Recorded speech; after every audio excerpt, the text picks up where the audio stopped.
আদালতের রায়ের কপি হাতে পাওয়ার পর পর্যালোচনা করে ইশরাক হোসেনের বিষয়ে সিদ্ধান্ত নেওয়া হবে বলে জানিয়েছেন প্রধান নির্বাচন commissioner AMM Nasir Uddin.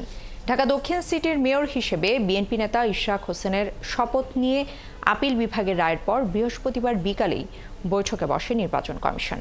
CSE AMM Nasir Uddin এবং অন্য নির্বাচন কমিশনাররা রুদ্ধদ্বার বৈঠক করেন। বৈঠক শেষে সাংবাদিকদের প্রশ্নের জবাবে সিইসি জানিয়েছেন, আপিল বিভাগের কোনো রায় এখনও কমিশনে পৌঁছায়নি। কী ধরনের সিদ্ধান্ত আসে আইনগত বিভিন্ন দিক পরীক্ষা নিরীক্ষা করে করণীয় ঠিক হবে বলেও জানিয়েছেন তিনি। আর গণমাধ্যমের হেডলাইন দেখে কোনো সিদ্ধান্ত নেওয়া যায় না বলে মন্তব্য করেন তিনি। 1 জুন বর্তমান দক্ষিণ সিটি কর্পোরেশনের মেয়াদ উত্তীর্ণ হবে। আর 27 এপ্রিল গেজেট প্রকাশের পর শপথের ইস্যুটি নির্বাচন কমিশন, স্থানীয় সরকার, আইন মন্ত্রণালয়, সুপ্রিম কোর্টের হাইকোর্ট, আপিল বিভাগ পর্যন্ত করালো। সবশেষ ইশরাকের শপথ আটকাতে আপিল বিভাগে যে আবেদন করা হয়েছিল বৃহস্পতিবার তা পর্যবেক্ষণ সহ নিষ্পত্তি করে দিয়েছে সুপ্রিম কোর্টের আপিল বিভাগ।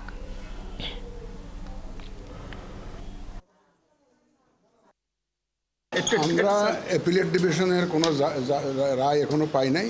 এটা পাওয়ার পরে এটা কি রায় আসে, কী ধরনের সিদ্ধান্ত আসে ইত্যাদি আইনগত বিভিন্ন দিক পরীক্ষা নিরীক্ষা করে আমাদের যা করণীয় সেটা আমরা টেলিভিশনের হেডলাইন দেখে তো কোনো সেটা মন্তব্য করা যায় না।